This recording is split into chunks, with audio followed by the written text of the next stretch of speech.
What if the greatest threat to your vitality was not time itself, but the silent decisions you repeat every day without noticing? Imagine waking up 10 years from now, standing in front of a mirror and realizing that what aged you was not the passage of years, but the habits you tolerated. This is the paradox we must confront. Aging is less about chronology and more about psychology, behavior, and the strategies we unconsciously adopt. Carl Jung once wrote that what remains unconscious rules our lives as destiny. In the context of aging, unconscious habits sculpt the very body, mind, and spirit we carry into the future. Consider the striking contrast between two individuals of the same age. One appears vibrant, shoulders upright, skin glowing, voice filled with energy, and eyes alive with curiosity. The other seems perpetually tired, with sagging posture, dull skin, and a gaze stripped of spark. Both were born the same year, yet they look decades apart. What explains the divergence is not random fate nor solely genetics, but the cumulative impact of daily behaviors. Small, seemingly harmless patterns accumulate until they alter physiology, personality, and the way others perceive us. The danger lies in normalization. Because harmful habits do not destroy us overnight, we dismiss them. We rationalize poor sleep, chronic stress, or emotional avoidance as minor inconveniences, unaware that each day they etch lines into our biology and psychology. Jung's notion of the shadow is useful here. The unacknowledged parts of ourselves still operate, often destructively, if left unexamined. Unhealthy habits are behavioral shadows. They work invisibly, shaping both appearance and soul. Let us analyze the first and perhaps most underestimated factor: inadequate restorative sleep. In modern life, people often confuse lying in bed with genuine rest. 8 hours under the covers does not guarantee rejuvenation if the mind remains locked in cycles of worry and overstimulation. As Jung observed, modern individuals rarely rest. They merely exchange one set of concerns for another. Physiologically, this matters because deep sleep is the most powerful anti-aging process available to us. It is during slow wave and REM cycles that collagen is produced, cellular repair occurs, immune defenses strengthen, and neurotoxins are cleared from the brain. Without this nightly renewal, signs of premature aging appear quickly: dull skin, persistent fatigue, irritability, weakened posture, and emotional volatility. Sleep deprivation is not simply a cosmetic issue. It is a behavioral pattern that accelerates cellular decay. Neuroscience demonstrates that chronic sleep disruption shortens telomeres, the protective caps on DNA, thereby speeding the aging of every cell. This is why a person who consistently sacrifices rest often looks and feels older than their chronological age. Their irritability, lack of patience, and mental fog are not personality flaws, but biological consequences of a body stuck in partial repair mode. The modern world exacerbates this through overstimulation. Glowing screens, endless notifications, and late-night mental rehearsals of tomorrow's tasks keep the nervous system in a state of vigilance. What enters the mind before sleep lingers throughout the night.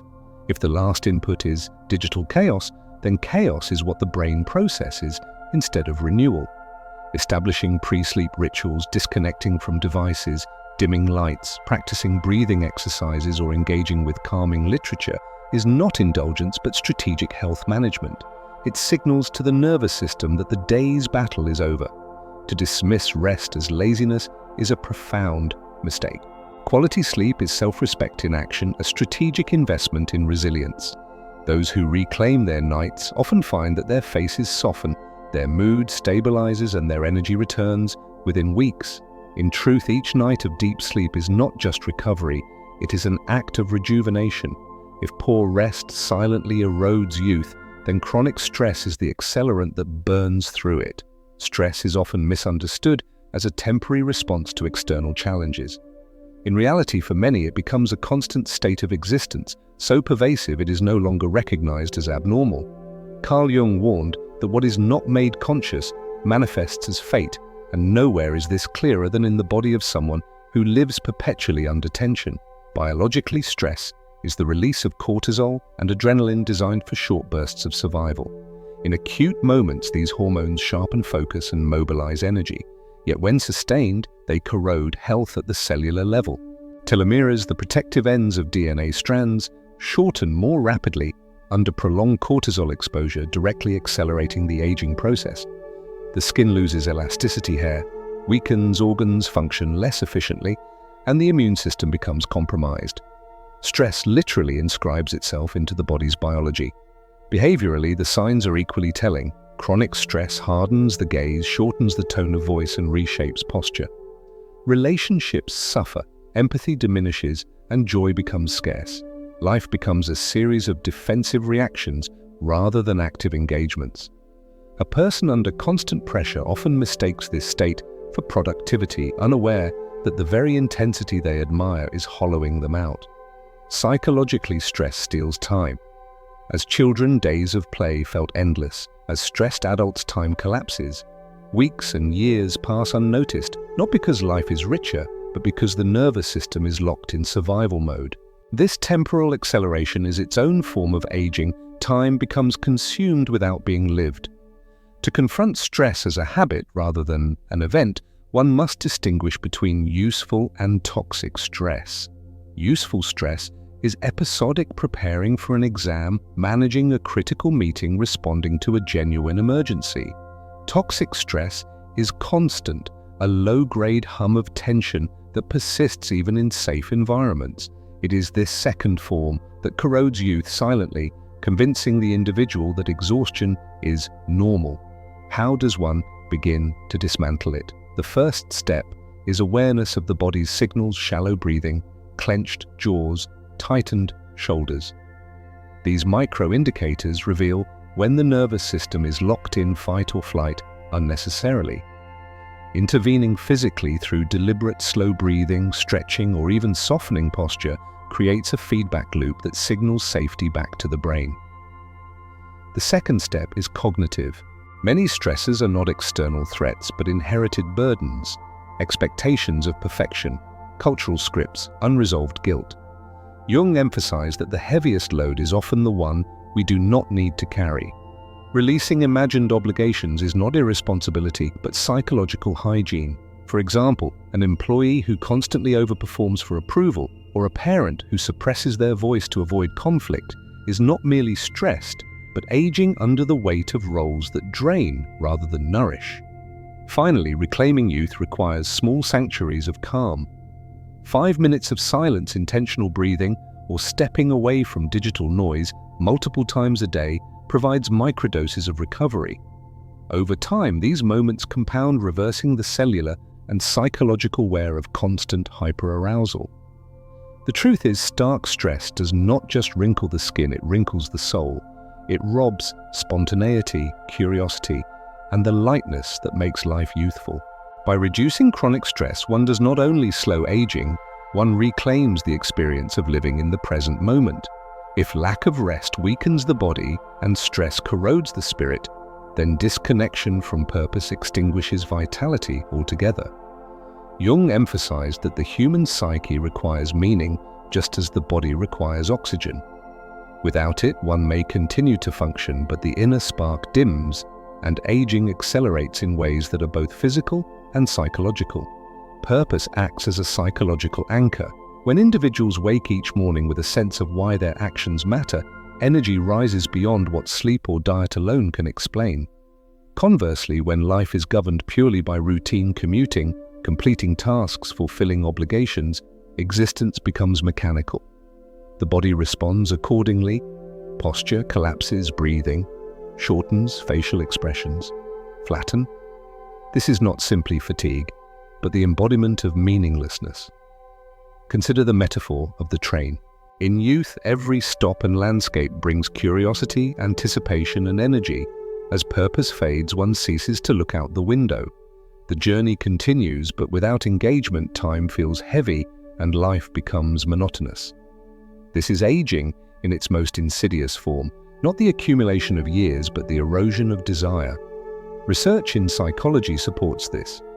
Studies on ikigai, a Japanese concept meaning reason for being, reveal that individuals with a defined sense of purpose live longer, suffer fewer degenerative diseases, and maintain sharper cognitive function.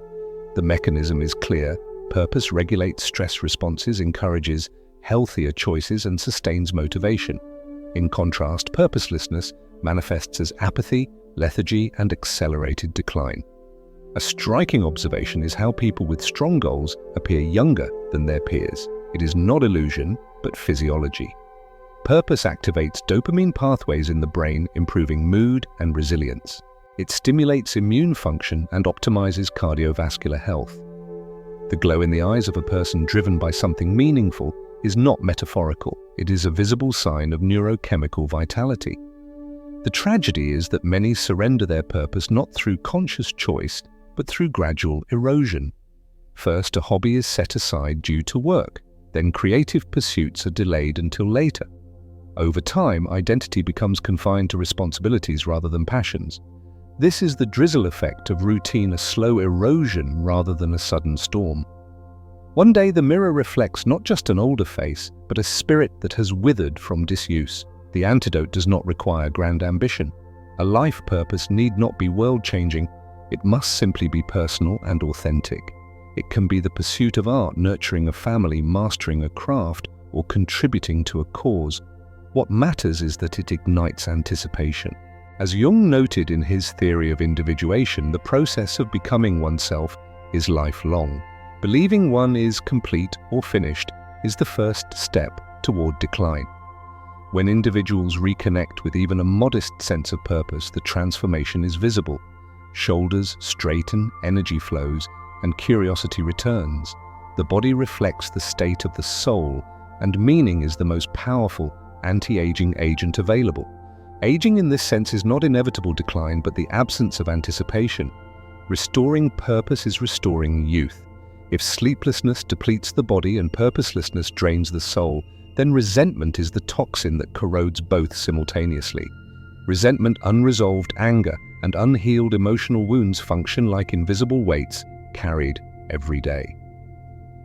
Jung argued that what we repress does not vanish, but hides in the shadow, influencing our behavior and shaping our destiny from beneath awareness. When bitterness is stored, it becomes a form of premature aging, not simply psychological but physiological. Emotions are embodied experiences. Neuroscience confirms that unresolved anger raises cortisol levels, tightens musculature, and maintains the nervous system in a chronic state of vigilance. Over time, this leads to hardened facial expressions, tense posture, shallow breathing, and a general sense of heaviness. Those who hold on to resentment often appear older than their chronological age, not because time has accelerated, but because the body has adapted to carry unresolved burdens. The metaphor of the heavy backpack is instructive. Imagine carrying a pack filled with stones, each stone representing an old betrayal, a painful memory, or an injustice. At first, the load seems bearable, but over years it bends the spine, restricts breath, and consumes energy. Resentment works the same way. The one punished is rarely the offender. It is the one who cannot let go. Consider how this manifests behaviorally. Individuals anchored to bitterness often adopt defensive tones, guarded body language, and a diminished capacity for joy. They may interpret neutral interactions as threats because the unresolved past colors their perception.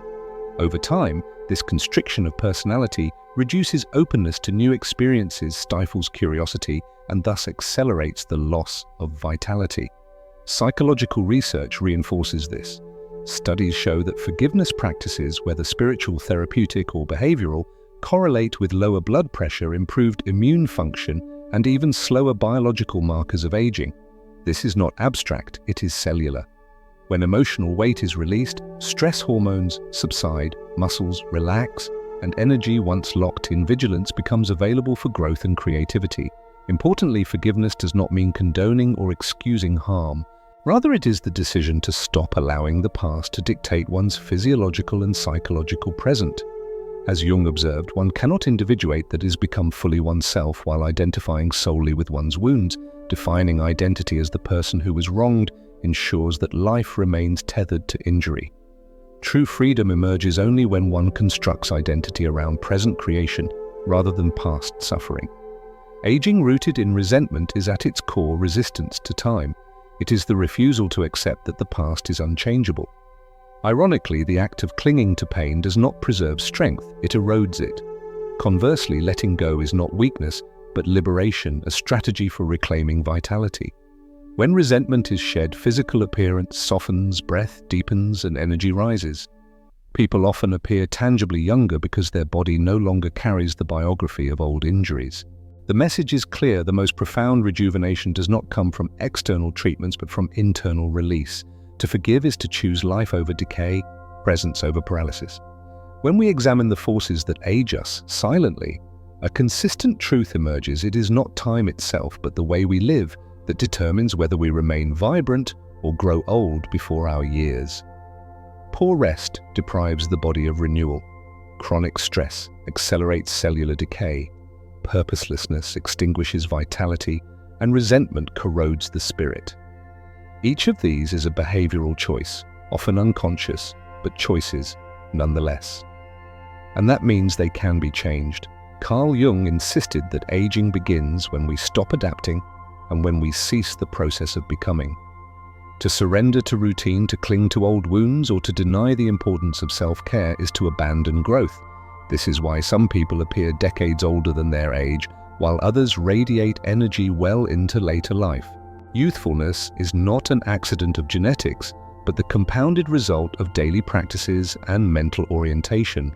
Think of your habits as financial accounts. Each day, you are given a deposit of time and energy. If you invest them in poor rest, constant anxiety, disengagement from meaning, and emotional heaviness, the account depletes rapidly and cannot be restored by superficial measures. Cosmetic fixes may mask decline temporarily, but the root erosion continues.